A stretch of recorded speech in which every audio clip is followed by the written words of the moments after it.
जो पुण्यवान जीव थे उन्हें हम स्वर्ग दे रहे थे, जो पापी जीव थे उनको हम नरक में डालते थे। सारे के सारे जीव कहां चले गए हम समझ ही नहीं पाए। सब पूरे पूरे कुंड खाली हैं, खाली पड़े हुए हैं। जितने जीव थे सब के सब चले गए। कहां चले गए? यमराज का जाने चले गए, माने चले गए। यातना देने वाले मेरे दूत लोग दंड घास मुद्दर लिए निष्ठल बैठे हुए हैं। आपका क्या हुक्म है? विष्णु भगवान ने ध्यान लगा करके देखा। जैसे ध्यान लगा के देखा, भगवान ने सभा के मध्य में जैसे ध्यान लगाया, निरंजन जी को याद किया।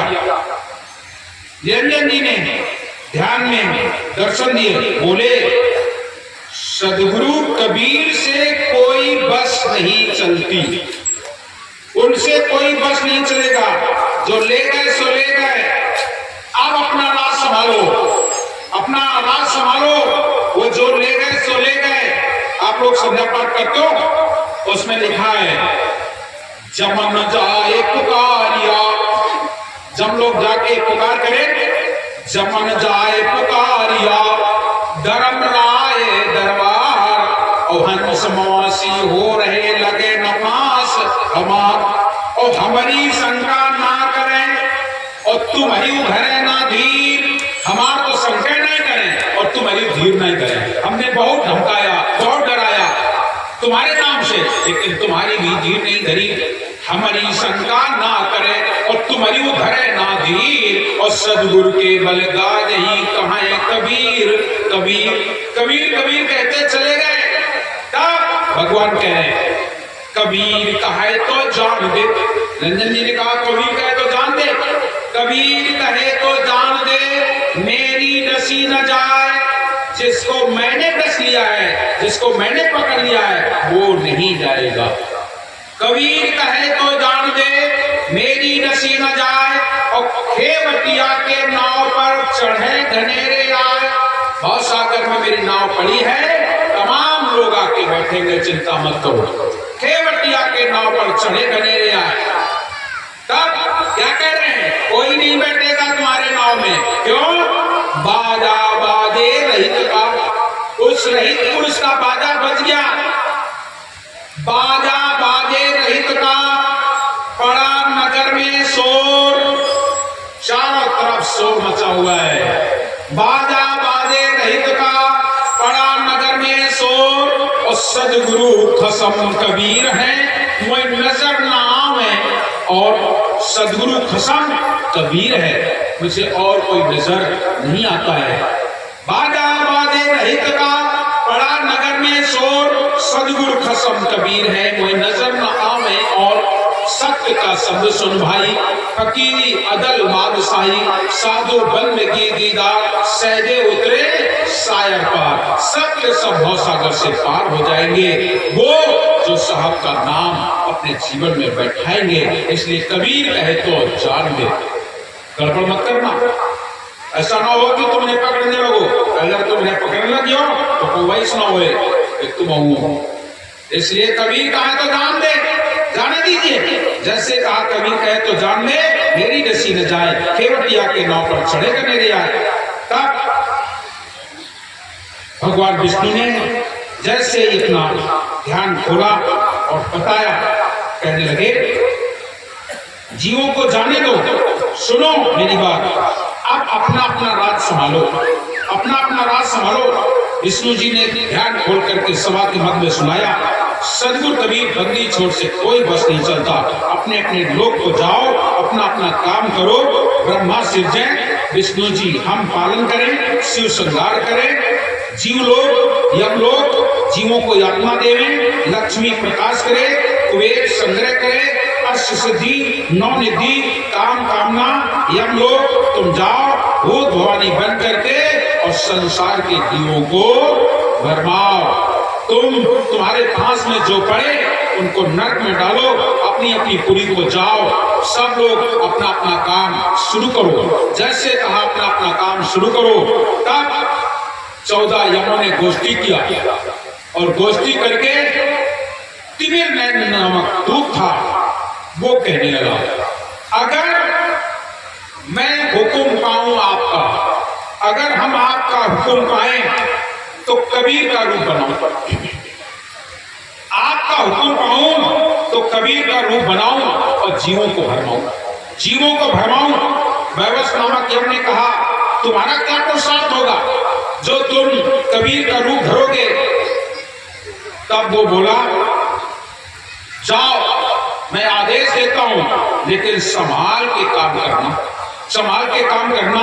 तब तिमिर नैन दूत कहने लगा सदगुरु तो बड़े दयालु हैं, सदगुरु बड़े दयालु हैं, यदि कहीं धोखे से भी उनके सामने हम पहुंच गए, अगर धोखे से भी उनके सामने हम पहुंच जाएं तो मेरी मुक्ति अवश्य हो जाएगी, मेरी मुक्ति हो जाएगी, मैं सतलोक चला जाऊंगा।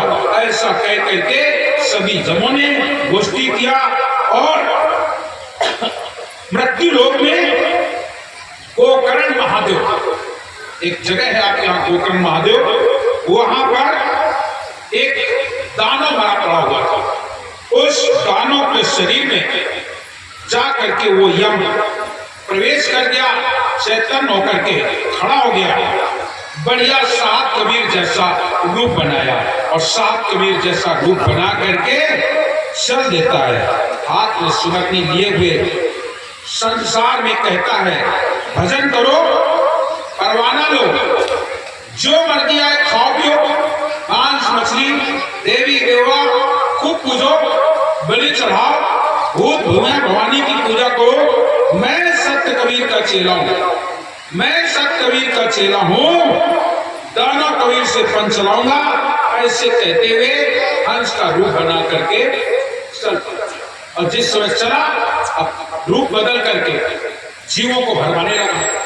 आज भी ऐसे लोग हमारे आपके बीच में हैं, ऐसा मत सोच लेना कि आज नहीं है, आज वही दूत है, बढ़िया बढ़िया साहेब कबीर की वाणी बोलते हैं और बड़े प्यार से तुम्हें फंसा लिया। तुम और सोचिए कि बढ़िया साहेब की बातें बता रहे हैं और जब उनके लेके चले जाइए तुम्हें उनके पास, तब क्या होगा, तब फिर वे अपन मंत्र तुम्हें दिया और अगर तुम ना जान पाए तो फंस जाओ।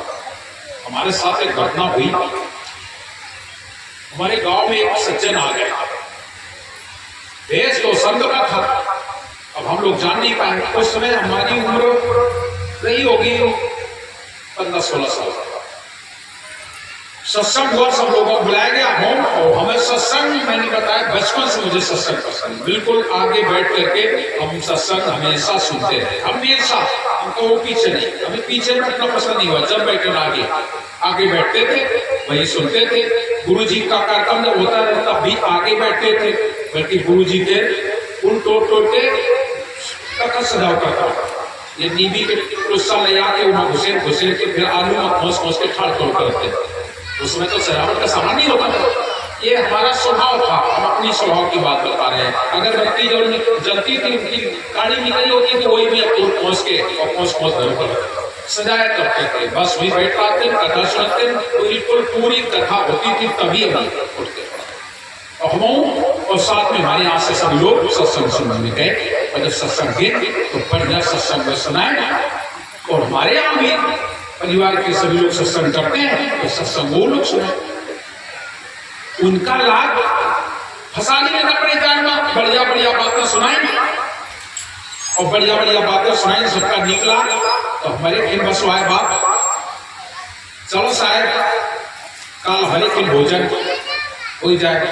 आप सब लोग करते हो, अक्सर यही होता है कि साहब आए तो अपने घर में धवा ले, अब वो महात्मा जी का हम लोग सोचो कि बढ़िया है, ये हुआ चलो भोजन कर लो, फिर कल हमारे यहाँ भोजन भंडार हो जाए, वो सत्संग हो जाए, बढ़िया हो जाए, घरे बढ़िया चढ़ी कर दिया, बनाना पूरी और खीर, और घरे पूरी खीर बन गए, महात्मा जी का करें हमका सबका निभागे और बोले प्रहलाद अब ही हम तुम्हें तुरंत भगवान के दर्शन करेंगे, तुरंत भगवान के दर्शन करेंगे। अब हम लोग हंस के गए, झूठ के जान गए, अब दुआरे आए और खीर पूरी बन रही है और महाराज जी बैठे सत्संग कर बोले अब ही तुम्हें भगवान के दर्शन करें। बिल्कुल हमारे पता नहीं 16-17 साल के हम को बहुत वो नारायण छोड़ खूब याद है सब, अब हमें सबका निवाह बढ़िया एक कमरा में बैठा रो, हम सब जब बैठ गए। अब फिर उनके शुरू ही था, अब हम लोग फंस गए तो फंस गए। अब आए दरवाजे को सुन ले, कोई बोले ये 3 उंगली जो है तो नाखिन पर धराओ या उंगली माथे पर धराओ, और जैसे ऐसे करे और बोले ये अंगूठे से कान की इस चुस्की को दाब के बैठो, और जैसे बैठे बोले अब खूब आंख तेज से बंद करो, और बंद करने के बाद अपनी दृष्टि को पलटो, और जैसे को पलटो क्या दिख रहा है, और मन का दिखाएगा झिलमिल झिलमिल, और क्या दिखाएगा झिलमिल झिलमिल हो। वे कहा ऐसा कर रहे दाब के और देखो तो मैं दिखाइए, जब ऐसा प्रकाश दिखाई पड़ेगा, ऐसा तेज प्रकाश दिखाई पड़ेगा, वो ईश्वर का प्रकाश है।